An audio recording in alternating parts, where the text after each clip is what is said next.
ఇప్పుడు మా సాహిత్య స్రవంతి అధ్యక్షుడు కెంగారు మోహన్ గారు బ్లాక్ రెయిన్బో అని చెప్పేసి ఒక పుస్తకాన్ని దళిత కథల పుస్తకాన్ని వివరించారు. ఆ పుస్తకాన్ని ఆవిష్కరించవలసిందిగా వేదిక మీద ఉన్నటువంటి పెద్దల్ని కోరుతున్నాను. తెలకపల్లి రవి గారు, రాజపాలెం గారు ఈ పుస్తకాన్ని ఆవిష్కరించాల్సిందిగా కోరు. అవి ఇచ్చేయండి, అందరికి ఇచ్చేయండి.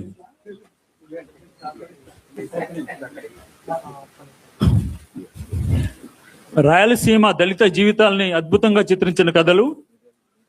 ఈ ఆవిష్కరణ సందర్భంగా ఈ పుస్తకం 150 రూపాయలు అయితే, ఈ ఆవిష్కరణ సందర్భంగా 100 రూపాయలకి ఇవ్వాలని చెప్పేసి నిర్ణయించాము. కావాల్సిన వాళ్ళు నన్ను సంప్రదించాల్సిందిగా కోరుతున్నాను. తీసుకోండి, పుస్తకం తీసుకోండి.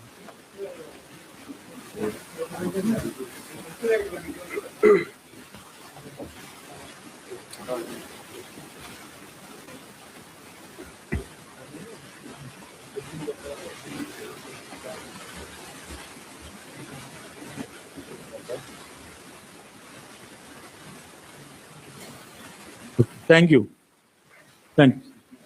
చెప్తాను.